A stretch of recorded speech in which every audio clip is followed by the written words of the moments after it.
But what they're doing without realizing it, like I say, some will, but I think most won't, is they're holding this line, they're holding this focus of myopia.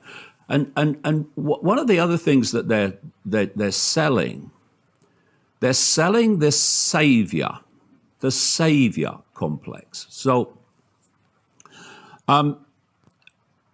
if we understood the true scale of power that we have, if we get out of the self-identity with the labels of the body and human and into the levels of the true I, the eternal I, consciousness, you start to realize what power you have.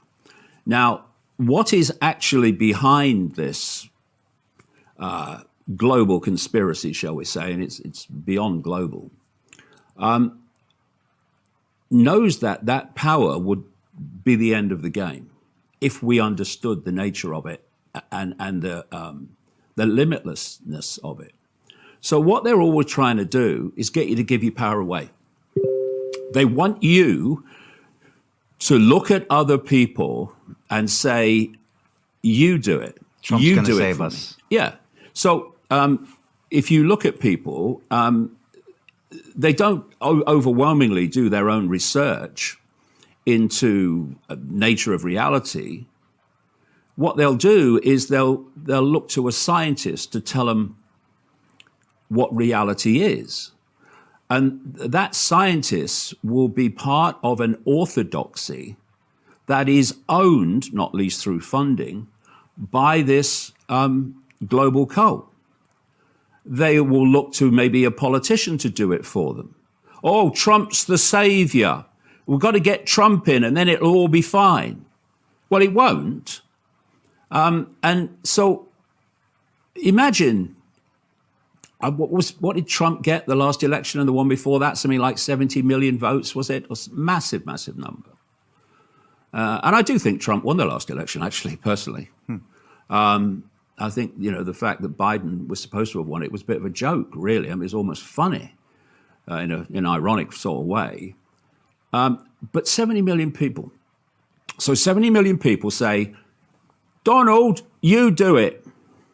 Here's a power, right? What if 70 million people said we're not cooperating with our own enslavement? We're not going to do it. We don't need these saviors. If you want to see a savior, ladies and gentlemen, find a frickin' mirror and have a look in it. Because there he is, there she is. And it's this hijack, I'll call it, this hijack of the alternative media, which has stopped that and focused on the myopia, is also selling the idea of saviors. What are religions based on? They're based on saviors. Give your power away to your religious hero. Do what the holy books of your religion say. Don't stop and think and come to your own conclusions. Just take it off the peg. And so when I'm researching, I don't have sides.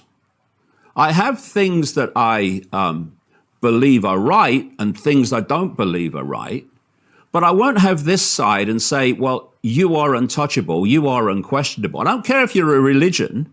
I don't care if you're a political party or a philosophy or a culture or anything.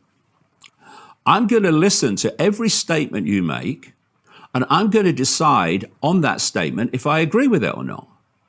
And you, who I may mostly not agree with, I'm not going to dismiss everything you say just because you say it.